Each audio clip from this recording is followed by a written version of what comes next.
네, 행복한 안식일입니다. 교회가 지금 거의 꽉 찼는데요. 네, 많이 덥죠? 선풍기를 조금 트실 곳들은 좀 트셔갖고 좀 약간 더우시면 그렇게 하시면 좋을 것 같습니다. 계속 지금 코로나가 또다시 지금 이렇게 왔다 갔다 하는 상황이라서 정말 기도를 많이 해주시면 감사할 것 같습니다. 교회의 어떤 분위기나 해나가는 그러한 부분들이 또다시 코로나 이전으로 코로나 때문에 돌아가지 않도록 좀 기도해 주시고요. 또 교회가 이제 5월, 6월 계속 우리가 해야 될 일들을 해 나가면서 우리가 많은 것들을 변화를 경험하게 될 텐데, 첫 번째 다음 주가 되면 우리가 주말 부흥회를 하죠. 박성환 목사님을 초청해서 주말 부흥회를 하는데, 그 주말 부흥회 때 아마 이 스크린이 가운데로 오게 될 것이고요. 뒤에는 모니터 스크린이 붙을 것이고, 액정은 지금보다 훨씬 더 밝은 액정으로 여기 비치게 될 것입니다. 그리고 또 방방들마다 스피커가 이제 달려서 혹시라도 여기서 성전에서 본당에서 예배드리기 불편하신 분들은 3층이나 이런 데서 또 식당까지도 아마 스크린으로 이렇게 해서 직접 본당의 상황을 중계하면서 이렇게 예배를 드릴 수 있는 환경이 다 갖춰주게 될 것입니다. 이 일을 위해서 기도해 주시고요. 또 여러 가지 문제들이 있는데 또 그것들이 잘 해결되어 나갈 수 있도록 도와주시면 감사하겠습니다. 네, 오늘은 고난 중에 살아가는 성도들에게 고난을 통해 깨닫게 되는 것, 하나님의 위로, 이런 주제를 가지고 여러분들과 함께 은혜를 나누고자 합니다. 오래전에 읽은 책 중에 아직도 가야 할 길이라는 책이 있는데, 이 책은 이제 M. 스카펙이라는 사람이 1978년에 쓴 책인데요. 뉴욕타임즈 선정 최장기 베스트셀러 목록에 차지할 만큼 수많은 사람들에게 공감을 불러일으킨 좋은 책이에요. 제가 이 책을 얻자마자 한번 읽었는데 시작부터 끝까지 거의 못 될 정도로 그렇게 몰입해서 읽은 책 중에 하나입니다. 근데 이 책을 펼치면 첫 챕터의 제목이 뭔가 하면 삶의 문제와 고통의 연속이다라는 챕터의 제목이 나옵니다. 그리고 첫 페이지를 열면 첫 읽는 시작의 내용이 뭐냐 그러면 삶은 뭐다? 고해다라고 하는 거예요. 다시 말해서 삶은 즐겁고 평화롭고 행복하고 아름다운 것이 아니라 삶은 고난과 고통의 문제로 뒤덮여 있는 고통의 바다라고 하는 거예요. 이것은 이제 불교에서 가르치는 진리이기도 하죠. 불교에서는 이것을 뭐라고 하는가 하면 생, 즉, 고다. 삶은 고통이다라고 하는 거예요. 그런데 이 내용은 불교의 진리나 거기서만 진리가 아니라 삶을 해석하는 것, 세상을 돌아보고 현자들이 언제나 내뱉는 하나의 진리 중에 하나가 뭔가 하면 삶은 고통의 문제의 연속이고 고통이다라고 하는 거예요. 문제를 풀어나가는 과정이 고통인 거죠. 근데 이것은 성경에서도 가르쳐주는 진리이기도 합니다. 성경의 진리도 이 죄로 가득 찬 세상을 살아가는 우리 인생을 어떻게 보고 있는가 하면 고통으로 가득 찬 바다를 항해야 하는 것과 같은 것이라고 봐요. 그래서 무엇이 필요하다? 구원자가 필요하다고 하는 거예요. 구원자가. 삶은 문제의 연속이고 삶이 힘들다고 하는 것, 삶은 힘들다고 하는 것, 이것은 우리가 피하고 싶지만 피할 수 없는 인생에 관한 불편한 진실이에요. 근데 문제는 많은 사람들이 이 진리를 잘 받아들이려고 하지 않는다고 하는 거예요. 다시 말해 사람들은 말은 안 하지만 삶은 응당 편안해야 하고, 그리고 기본적으로 문제가 생기지 말아야 하고, 언제나 문제 없이 형통해야 된다고 생각을 하는 거예요. 그래서 우리가 늘 기도하는 것이 뭔가 하면 우리 삶이 문제 없이 평안하게 해달라는 기도를 하는데 계속 문제는 끝없이 찾아오는 거예요. 근데 여러분, 원래 그렇게 기도해서는 안 돼요. 왜냐하면 우리 삶이 문제 없이 평안하게 되는 것은 죄가 없는 천국에서나 가능한 것이고, 실제 우리가 살아가는 인생은 그렇지 않다고 하는 거예요. 근데 놀라운 것은 우리가 이 진리를 진정으로 이해하고 받아들이게 되면, 즉 삶은 문제의 연속이고 그리고 고통의 바다라고 하는 것을 받아들이게 되면, 그러면 어떤 변화가 시작되는가 하면, 첫 번째, 삶이 힘들다고 하는 것, 이것이 더 이상 문제가 되지 않고 당연한 것으로 받아들이게 된다고 하는 것입니다. 그렇게 되면 두 번째, 우리는 우리 앞에 놓인 그 고통의 문제들 앞에 원망하고 불평하게 되는 것이 아니라 그 문제를 풀어내려고 노력하고, 그리고 그 문제를 풀어가는 과정 속에서 삶의 의미를 발견하게 된다고 하는 거예요. 그리고 그 문제를 풀기 위해서 필요한 용기와 지혜를 얻기 위해 노력하는 가운데 우리에게 또 어떤 일이 벌어지는가 하면 우리가 정신적으로 성장해 나가는 것을 발견하게 된다고 하는 거예요. 근데 인생의 성공과 실패를 가늠하는 정말 중요한 한 가지는 뭔가 하면 이 고통의 문제를 우리가 어떻게 대하고 그리고 또 하나 그것을 어떻게 해결해 나가느냐에 우리 인생의 성공과 실패가 달려 있다고 하는 것입니다. 이 사람이 쓴 내용이에요, 이 글. 근데 이것은 성경적 진리이고 그리고 이것이 성경에서 가르치는 일관된 교훈입니다. 성경을 살펴보면 성경에 등장하는 수많은 사람들의 삶은 고난의 연속이었고 그리고 그 고난의 문제 속에서 그 문제를 해결하기 위해서 고민하고 씨름하는 가운데 거기서 하나님을 만나요. 그리고 거기서 성장을 하는 거예요. 그리고 거기서 변화되는 그런 모습을 우리는 성경의 수많은 곳에서 찾아볼 수 있다고 하는 것입니다. 아브라함의 이야기 계속 성경을 연구하지만 이런 똑같은 패턴을 따라가면서 성장해가는 걸 볼 수 있습니다. 야곱도 마찬가지죠. 욥도 그렇습니다. 전부 그들의 고통의 문제 속에서 하나님을 만나며 영적으로 성장하며 변화를 경험하게 됩니다. 여러분, 그래서 이제 우리가 구해야 될 평안은 문제가 없는 평안이 아니라 문제 가운데서도 평안할 수 있는 평안이라고 하는 거예요. 이걸 배워야 돼요. 왜냐하면 세상은 고통으로 가득 찬 바다와 같은 곳이라 이 고통의 문제는 피할 수 없는 것입니다. 다시 말해서 하나님을 믿는다고 해서 결코 평안한 삶이 보장된 것이 아니에요. 주님과 함께 간다 하더라도 그 배에 광풍이 불어닥치는 거예요. 예.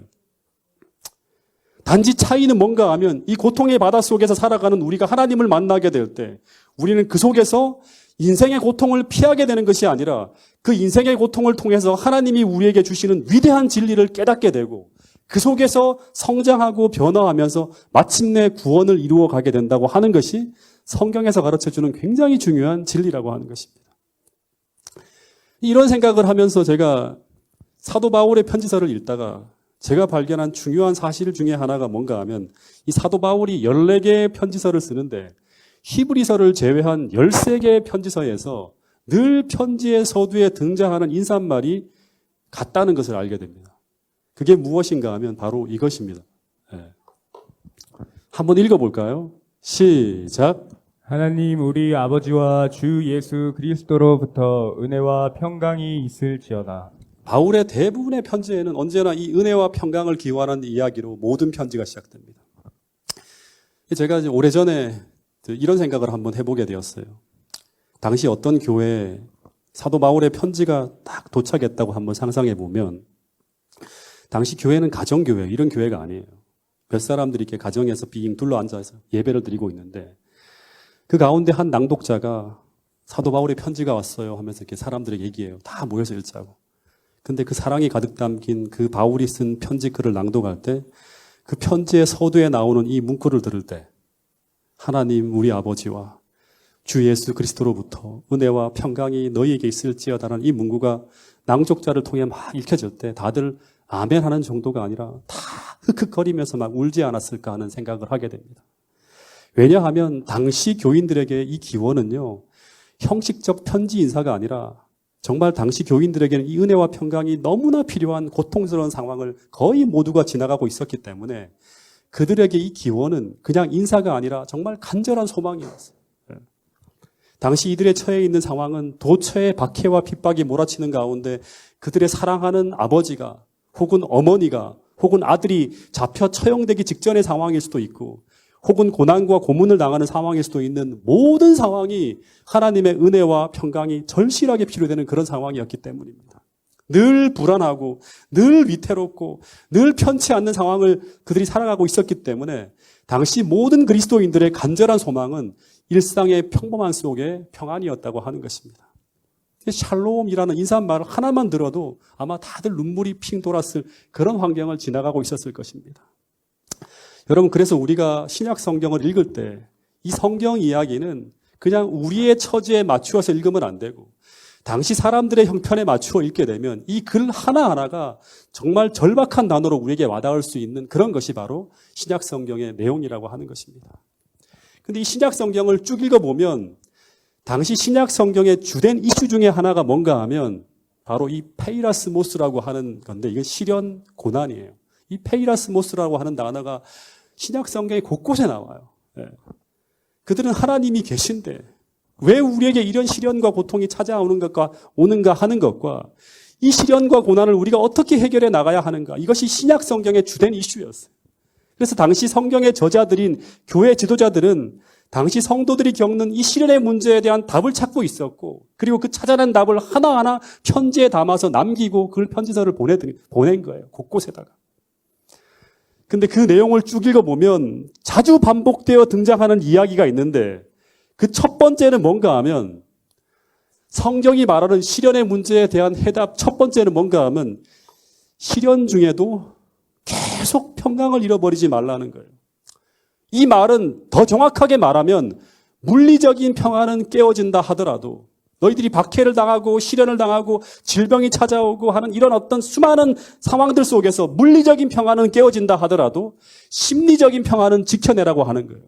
어쩌면 이것이 시련의 성패를 가르게 되는 것이에요.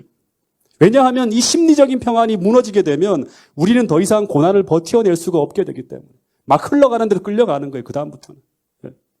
여러분, 그래서 항상 기뻐하라. 범사에 감사하라. 쉬지 말고 기도하라. 이것이 전부 그리스도의 평안이 우리의 마음에 머물게 하라는 그런 이야기예요. 그래서 우리가 찬미를 부르는 것도, 기도를 하는 것도 마음에 그리스도의 평안을 얻기 위해서 그 모든 것을 행하는 거예요. 여러분, 우리의 마음속에 평안이 찾아오면, 그러면 우리는 그리스도께서 우리의 마음에 함께 하신다는 것을 확신할 수 있게 돼요.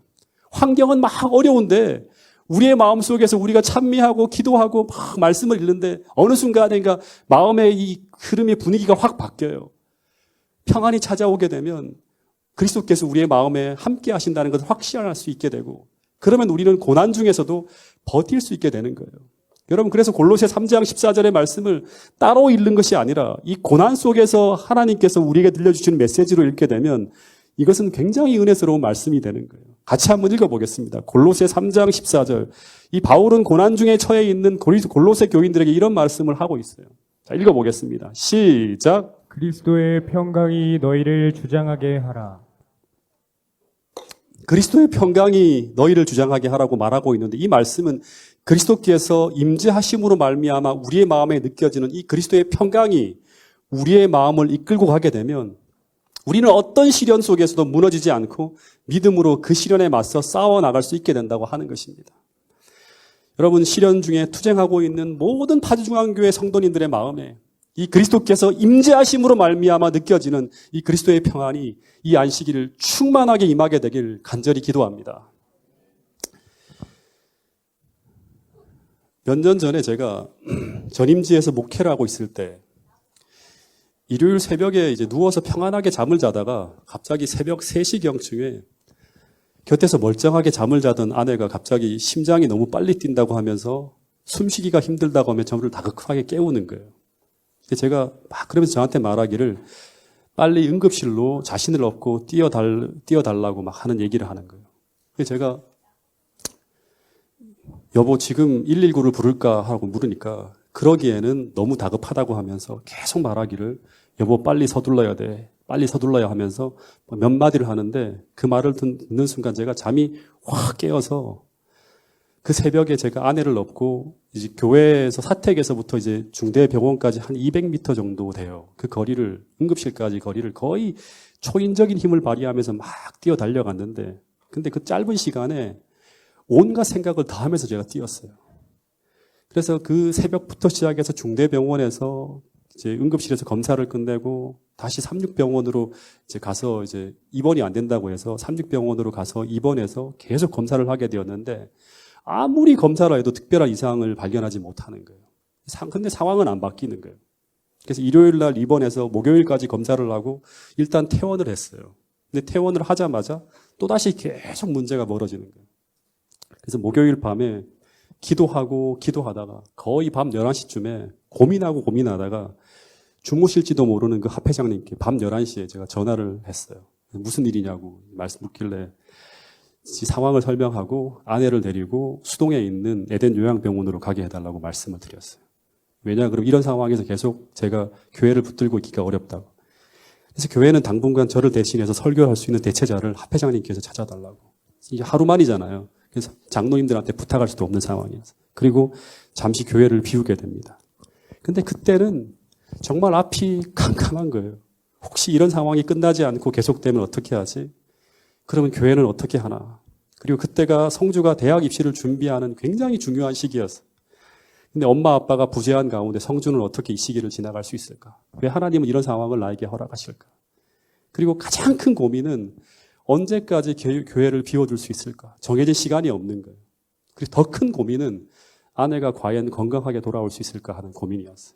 근데 이런 고민을 하면서 금요일 날 수동에 있는 에덴 요양병원을 향해서 쭉 겉으로는 막 밝게 웃으면서 막 이제 가는데, 근데 운전을 하면서 갈 때, 그때 제가 지금도 기억하는데 일생일 때 가장 절박한 심정으로 가장 간절하게 주님을 의지하며 기도하며 달려갔던 그런 기억이 납니다. 근데 교회도, 성주도, 다인이도, 성주 엄마에게도 당시 이 상황의 변화를 위해 제가 할 수 있는 일은 아무것도 없었어요. 다 저의 의지와 노력으로 어떻게 할 수 없는, 다 제가 손을 쓸 수 없는 영역이었고 전부 제 힘과 능력 밖에서 벌어지는 상황이었어요. 그래서 오직 하나, 전적으로 하나님을 의지하며 다 맡길 수밖에 없는 그런 상황이었어요. 네. 근데 그 금요일, 토요일 에덴 요양병원에서 제가 머물면서 당시 제 기억에 의하면 제가 했던 것 중에 두 가지를 제가 기억했어요. 계속 뭔가 하나님이 저에게 전적으로 의지할 때마다 어떻게 하면 좋을지를 이렇게 기억나게 해주셔서 그때마다 그 상황에 맞춰 제가 한 게 있는데, 하나는 끊임없이 기도하는 것이었고요. 또 하나는 뭔가 하면 그 어느 때보다 성경을 읽고 또 읽었어요. 솔직히 힘들 때는 성경이 안 들어옵니다. 근데 이 상황에 답을 찾기 위해 또 하나는 마음의 평안을 찾기 위해서 전 당시 거의 싸우면서 읽어나갔어요, 성경을. 안 들어오더라도 계속 하나님 말씀을 통해서 제게 은혜를 달라고 계속 기도했어요. 근데 여러분, 고난이 닥칠 때, 그때 우리가 그 고난을 극복해 나가는 과정에서 반드시 해야 될 두 번째 가장 중요한 일은, 첫 번째 마음의 평안이 깨어지지 않게 해야 돼요. 기도해야 돼요. 두 번째는 정말 끊임없이 성경을 읽어야 한다는 것입니다. 고난의 해답을 찾기 위해서, 그리고 고난 중에 하나님이 주시는 위로를 얻기 위해서 반드시 성경을 읽어 나가야 한다는 사실입니다. 실제 시편 기자들을 보면 수많은 사람들이 고난 중에 말씀을 붙들고 일어선 경험을 하고 난 후에 이런 기록들을, 그 기록을 이렇게 남겼어요. 같이 한번 읽어보겠습니다. 시편 119편 50절 말씀입니다. 시작. 나의 고난 중에 이것이 내 위로가 되었사오니 주의 말씀이 나를 살리셨나이다. 예, 나의 고난 중에 이것이, 이 말씀이 내게 무엇이 되었다? 위로가 되었사오니, 이 주의 말씀이 나를 어떻게 한다? 고난 중에 나를 살렸다고 하는 거예요.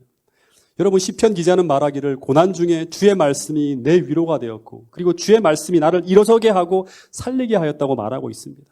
그래서 우리는 고난 중에 더 열심히 말씀을 펼쳐야 되는 거예요.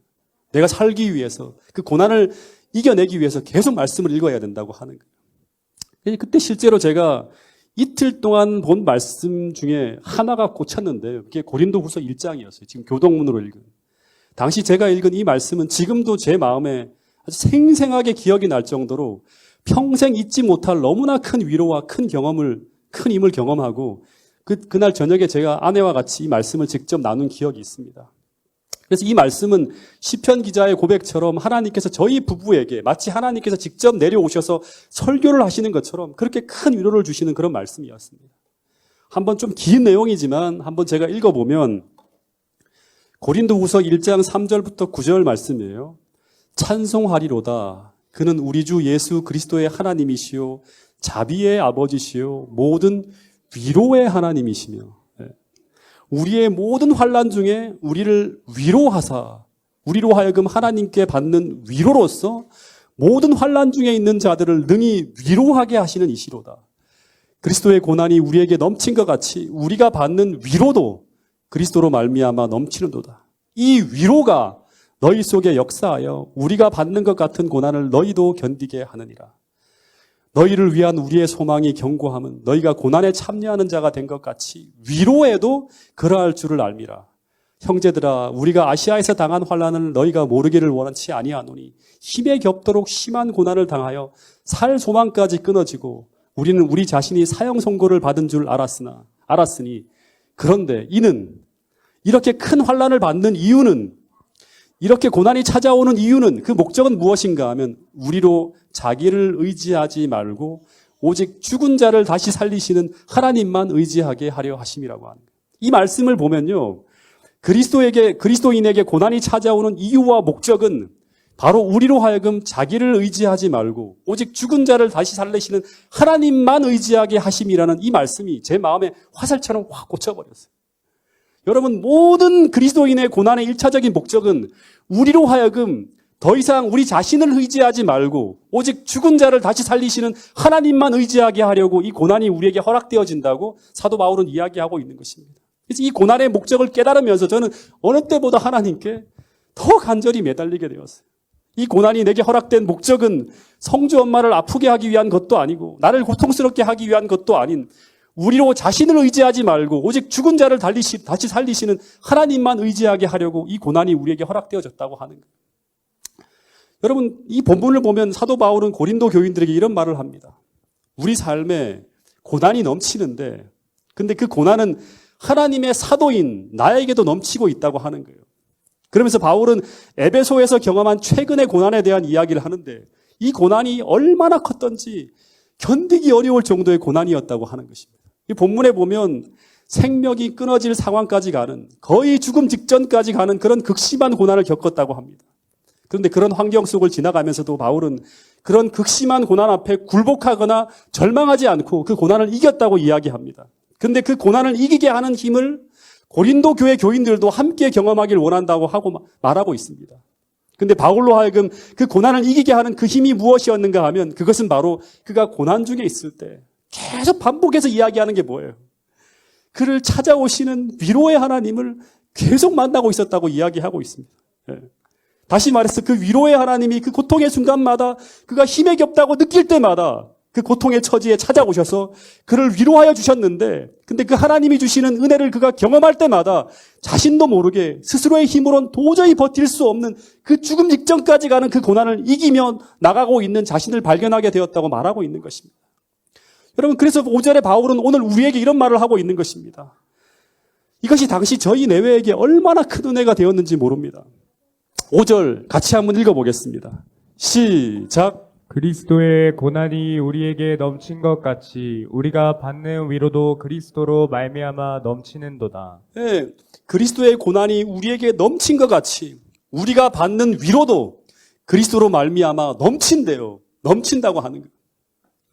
다시 말해서 고난이 넘치면 고난의 강도가 더하면 더할수록 그 고난에 대항하는 하나님의 위로도 거기에 비례하여 넘치도록 강하게 부어진다고 하는 것입니다.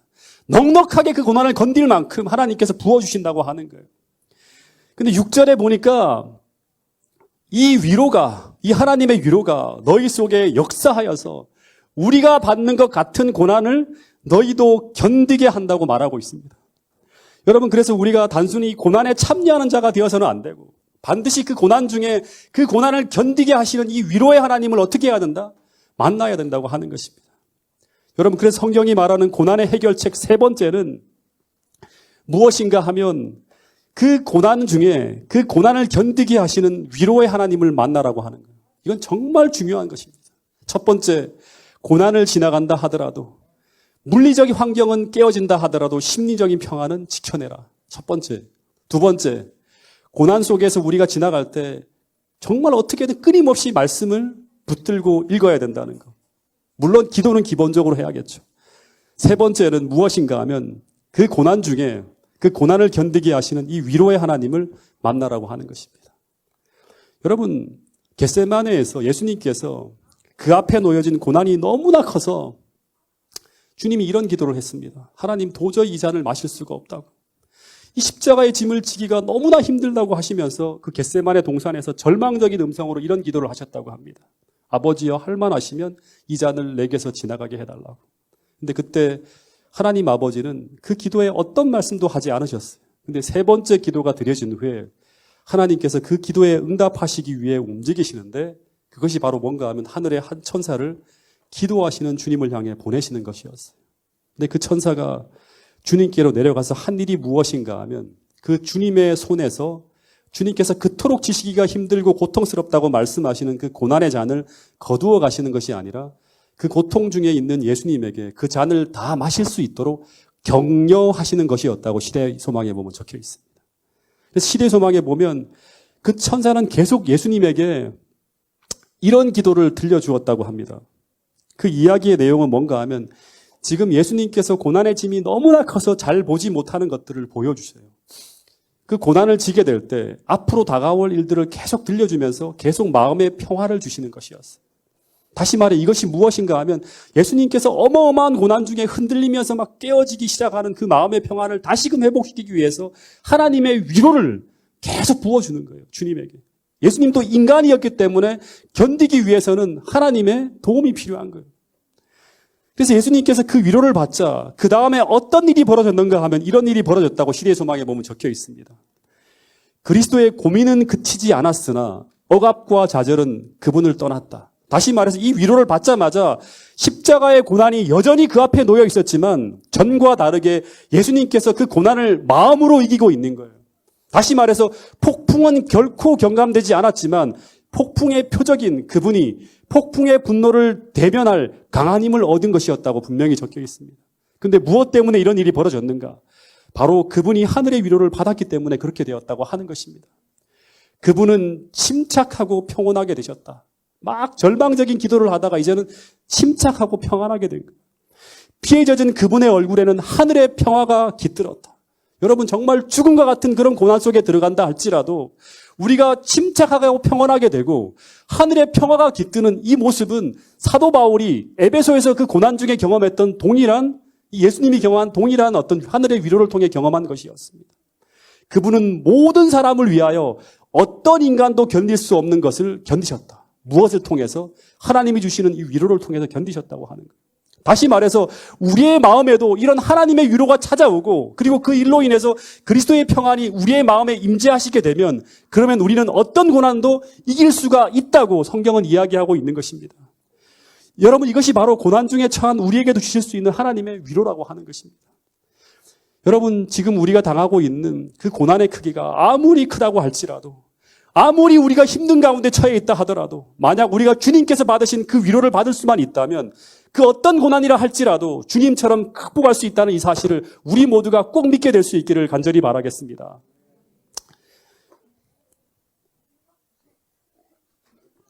제가 이 말씀을 묵상하면서 당시 바울이 경험했고 예수님이 경험했던 이 위로가 나에게도 있었을 것이라는 생각을 하면서 하나님이 어떻게 우리를 위로하셨는지를 이 모든 고난이 지나가고 난 다음에 곰곰이 묵상해 보았습니다. 제가 당시 에덴 요양병원에 머물러 있을 때 그때 에덴 요양병원에 도착하자마자 안식일이 시작되었어요. 금요일. 근데 금요일 저녁부터 이제 말씀을 듣는데 동기 목사님이 그때 첫 설교를 했어요.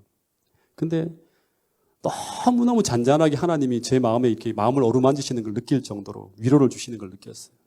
근데 그 다음 안식일 예배 때 그때 이제 부르는 찬미부터 이상하게 마음이 계속 그 가사 하나하나가 저를 눈물 나게 만들더니 마침내 안식일 설교를 통해서 하나님은 제 마음에 넘치는 은혜를 부어주셨는데 쉬지 않고 펑펑 울었어요. 시작부터 끝날 때까지.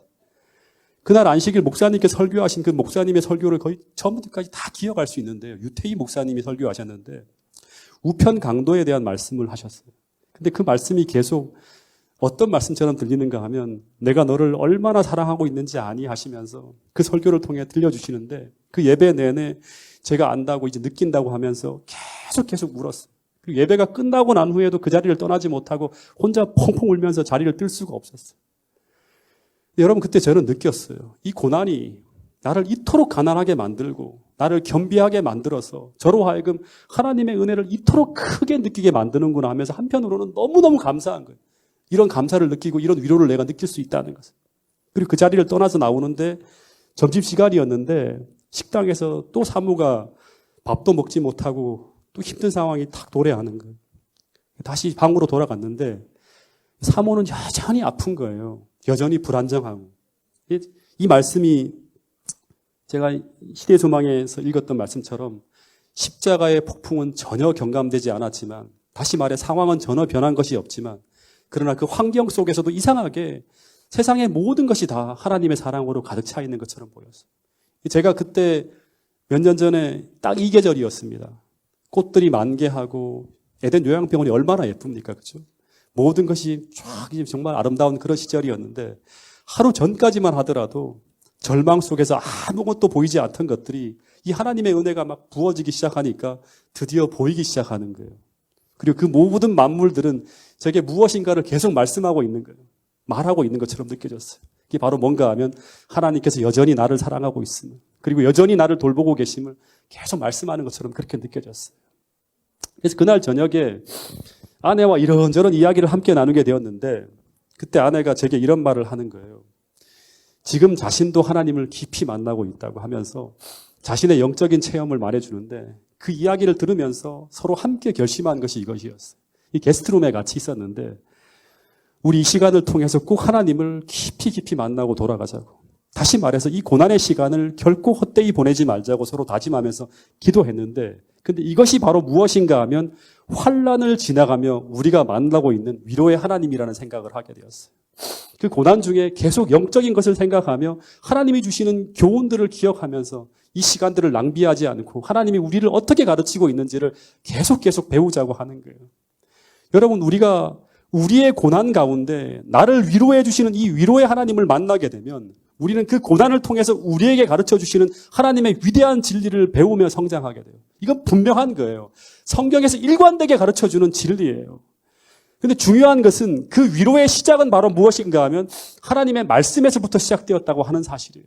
다시 말해서 하나님의 말씀을 붙들고 있을 때 거기에서부터 시작되었다고 하는 것입니다. 시편 119편 50절 말씀, 이 말씀은 나의 고난 중에 위로라.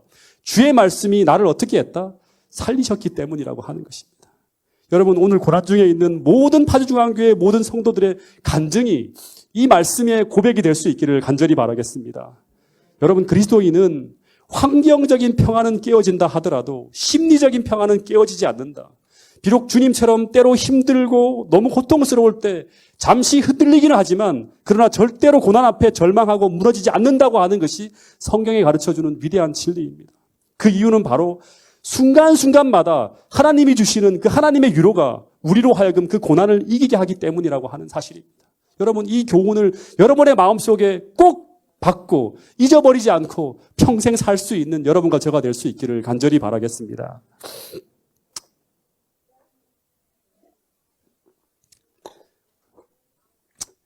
(2017년 5월에) 이제 이 고난이 어떻게 끝나는지를 제가 좀 말씀을 드리면, 아무리 병원 검사를 해도 증상이 발견되지 않고 차도가 없어서 조치원에 있는 김평한 교수님 댁을 김평한 교수님이 거기서 이제 일하고 계셨는데 그곳으로 찾아가게 됩니다.